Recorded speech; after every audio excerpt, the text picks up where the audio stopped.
And a very good morning. Welcome back to the TT Grandstand, just on 1 minute past 8 here on Manx Radio TT. You've given me your frog in your throat. I'm so What's going sorry on? about Sit that. there breathing over me for the past half hour. Never mind. The team are here now. Good. Right, today's schedule and roads close around the course 11 o'clock. The Classic TT Superbikes, Lightweights, and Manx Grand Prix Senior, Junior, Manx Grand Prix Newcomers A and B are going to get practice 2 laps if they require it at 11:30. Bruce Ansey demonstration lap on the lovely RCV Honda is going to be at 12:30, and that's going to be so nice to see. The Bennett Senior Classic TT race, 4 laps at 1 o'clock. The Classic TT Junior, Manx Grand Prix Lightweight, Manx Grand Prix Ultra Lightweight, and all Manx Grand Prix Newcomers practice lap is going to be 1 lap. That's at 2:40. John McGuinness, Mike Hailwood lap at 1 o'clock. That's 1 lap, sorry, should I say. That's going to be at 3:45. And then we've got, you need to make this bigger when I read things. It's okay, we're all right now. Dunlop Lightweight Classic TT race over 4 laps will be at 4:25. And then at 6:10, that's PM, Classic TT Superbike, Manx Grand Prix Senior, Junior, Manx Grand Prix Lightweight, Manx Grand Prix Ultra Lightweight, all newcomers practice that 1 lap. Going to be busy today. And roads are to be scheduled to be open around the course by no later than 19:30. That's 7:30 to you and me. How's that then? Brilliant. Do you like that? That was brilliant. Off the top of your head as well. It's very impressed. No, thanks very much. But you need to make it bigger next time so I can read it. All right, Diva. How do we get in touch this morning? Lots of ways to get in touch. You can text 166 177. Just start your message with TT to make sure we get it here in the studio. Email us studio@radiott.com. Follow us on Manx Radio TT Facebook pages and Twitter as well. And we are Facebook streaming. We're live. So lots of ways to listen. You can also listen back to the chat shows at the Manx Radio portal at manxradio.com too. Excellent stuff. Joined on the chat show this morning, he's just arrived, speeded up here on his Norton mini bike, which isn't really a Norton, is John McGuinness. We've got Steve Wynn here as well, and also Pauline Hailwood coming in, because today is a very special day, and this year is a very special year. We're in here in the studio, and around us are all the pictures, as we mentioned just before 8 o'clock, of the 40th year of the Newcomers Manx Grand Prix races. However, we're here for the 40th celebration of something I remember as a kid. We touched on it yesterday morning. I know exactly where I was, and I can picture it in my mind's eye because I'm the same age as John, and I know exactly where I was when Mike Hailwood went down that road on that day. I was at the top of St Ninians by the school, just past the church where John is. You got the church, then you got the road, and then you've got the school, and then at the end of the school you got the playing fields. I was stood there with, I think, my dad, maybe not my mum, probably my dad. And I was only 7 and a half at that time, and stood there. And I know pushing right to the front, and it was absolutely, it was bunged with people, and I can picture it. I can't remember what I was wearing. It was probably flary and probably big collars on it, and a bit of hair too. I know exactly where I was. Steve, it was brilliant, fantastic. I bet that's taken you right back straight away, hasn't it? Good morning. Good morning. The first thing is a shock. I didn't realise John was that old. Is he really? Are you really 47? 46. Wow. We were discussing this before between friends, and we were trying to work out whether you were 35 or 38 or something like that. He's not Ian Lockie, he doesn't know how old he is either. So yeah, it was a great day. You weren't here, John, that day, were you? No, I wasn't. No, I just got told the stories off my dad. My dad was here. Your dad was here, yeah? Yeah, okay. My dad was here. He's here today as well, so he's come across especially to see it, and not probably to see me on the pattern as much, probably to see me on the Ducati. So, yeah, I mean, all I can do is read the stories, listen to the stories, how special it was, and I heard it made grown men cry. So that's a big day, isn't it? Still does. Yeah. It still does. People get memories of that, and people are taken immediately straight back to that day. Pauline, good morning. Welcome to Manx Radio TT. Nice to have you back on our island. Yes, thank you very much. It's good to be here. Not as warm as what it was in 1978 in June, I wouldn't have thought. Well, we're still in August? Yes, we're still in August. Quite cool out there this morning. It is. Very fresh, yes. Bracing. How do you think Mike would feel about having this man who's won so many TTs, him and other people have broken his record, obviously, just get that one in. Don't talk about that. To be honest, Mike, because obviously John did the lap, the Agostini Hailwood reenactment the other year, didn't you, with Ago again? I did, yeah. So that's something. It's nice to be asked, isn't it? Yeah, that was real special that day. It was a push start too. I tried the push start, but I tried to make it look cool like Mike did. I just got the one leg over, but I was a bit heavy, and I made it look pretty rubbish. But it was an honour to do it with Giacomo. And again, my dad was here. A lot of people was here with that great event, and.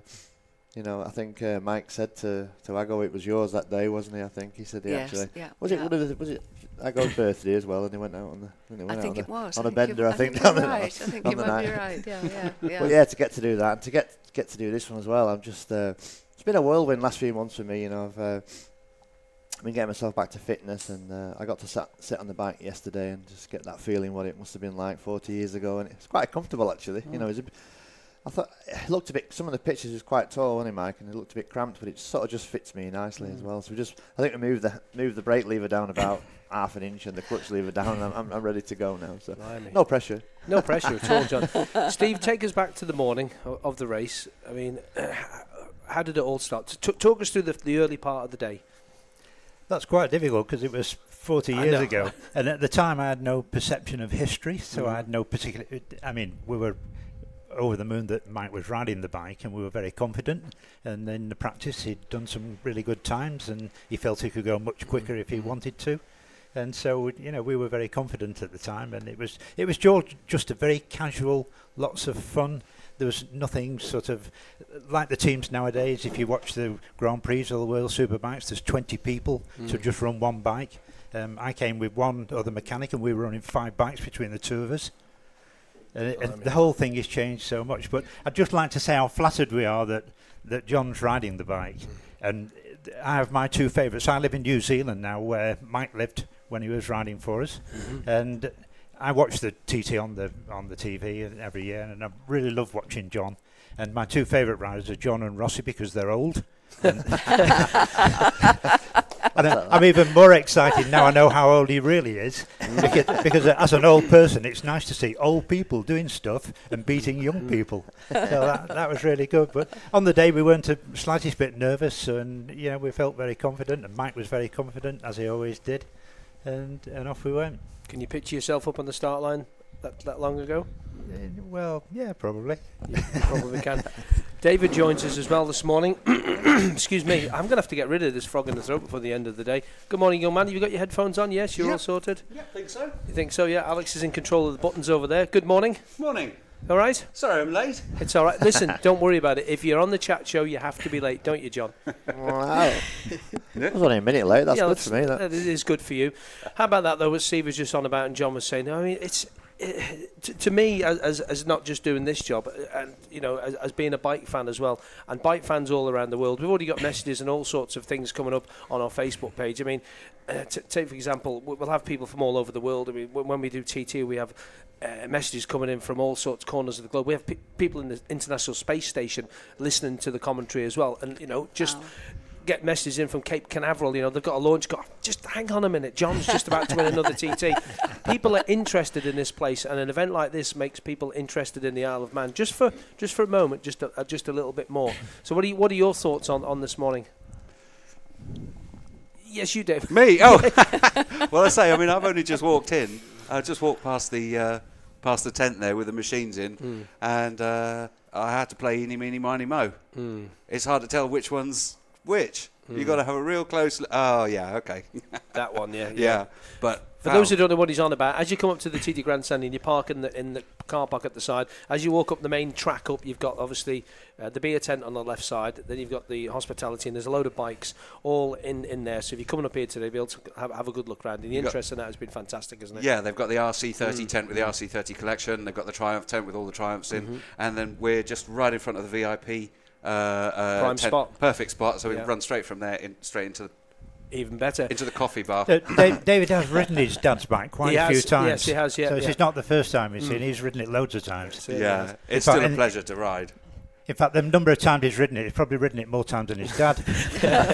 Yeah, but nowhere near as fast. It's really interesting listening to this, because people commenting on our Facebook Live post, and it really is evoking so many memories for people. Stuart Watson said, I was just up the road from you, Chris, watching. I was on Glen Crutchley Road, age 14, denim jacket and Doc Martens. Lovely. Steve Parrish says, can't wait to see Hailwood's bike on the course again. Watched it for the first time at Governor's Bridge. And apparently Brucey, and we assume that's Bruce Anstey, was lucky enough to be here in 1978 to see Mike racing, said he never forgot it, and the person who contributed that said, oops, might have just given his age away. But I know exactly how old he is. He's the same age as me. But Pauline, it's incredible, isn't it? This just holds so many memories for people, and it really does just hold a really special place in their heart, doesn't it? It certainly does. I mean, it really is stuff of legends. and I don't think it'll ever be forgotten, because all the time, I'm contacted by people. I get emails all the time from people talking about, the 78 comeback, different things about Mike, but I think the comeback cemented Mike's legend, as it were, and he was a fantastic rider, as we all know. But this really sort of put the icing, or the cherry on the top, and as far as a legend goes, because I can't see it ever fading away. And it's interesting what Steve was saying, is that you're not really aware on the day that you're part of history. Were you aware of just how significant it was at the time? I was just scared. Because you weren't here, were you? I was not allowed to come. You didn't come to the island. You stayed home, didn't you? Yeah. I stayed home with the kids because, we came over from New Zealand and we stayed with my parents. And but Mike didn't want me to come. I wanted to leave the children with my parents and come over with him. But he knew that once he set foot on the island, it would be pandemonium. And we'd heard that there were record crowds here to come and see him race. And he knew there'd be lots of interviews and there'd be people all around him every minute. And he didn't want to have to worry about me either sort of hanging around for him all day or, just getting bored. And he said, no, it's better if you just stay at home and I'll ring you every day, and which he always did. If he was away racing, he'd always ring me as soon as he could that day. And so that's what I had to agree to. So for those listening of a newer generation, there was no mobile phones. No. There was probably two phones around the paddock, I would say. Absolutely. And they'd both probably be in the press centre. Yes. And you weren't allowed to use the one in the race office, probably, unless something had happened. That's right. And you didn't really want them to come and do this, did you? I've read loads of... I'm quite a reader when it comes to motorcycle books. I've still got John's books sat there, I'll get round to reading them. Yes. And I had to buy my own copy, by the way. I just thought I'd get that in. So, no, not two copies, John. Yeah. And, you didn't really want him to come and do this, did you? I think you only did it because Reedy came back the year before. Would that be right? Yeah, well... we had gone over to Australia for a couple of times, and I'd watched him race over there, and you could see when he was racing that he still had it. You could pick him out, even though he was riding in unfamiliar leathers and bike and one thing and another. A group of riders over the other side of the track, you could pick Mike out easily just from the style, the way he just moved through, the way he took the corners, everything. And then that shocked me for a start, and I thought, wow,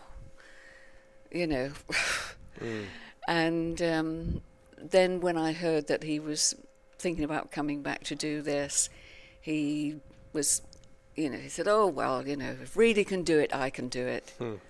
And...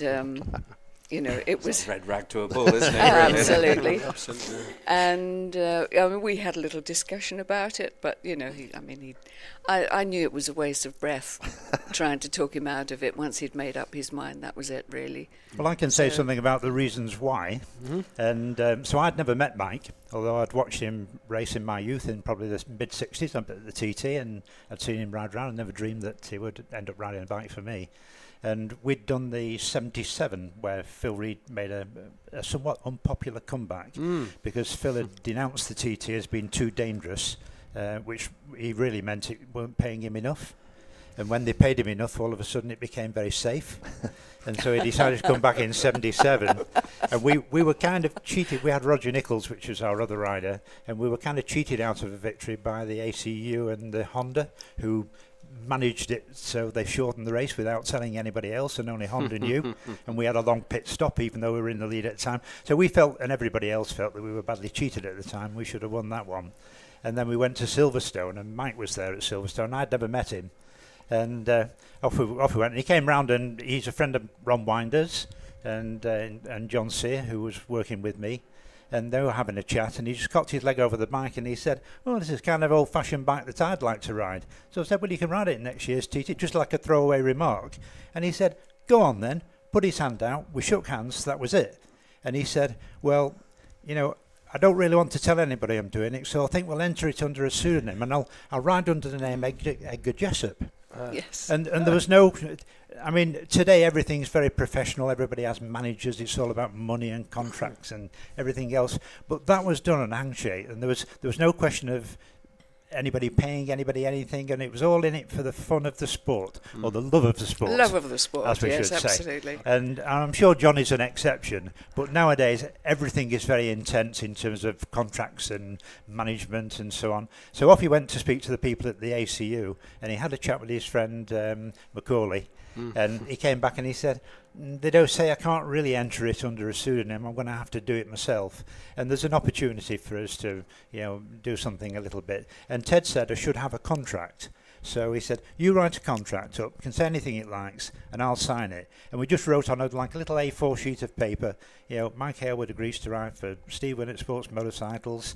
And I said, I'll pay you £1,000, which was for a whole year, not for the race. So we paid £1,000 for the whole year. And I said, I can put whatever stickers I want on the bike. And he said, well, could I have one or two on as well? I said, yeah, that's all right.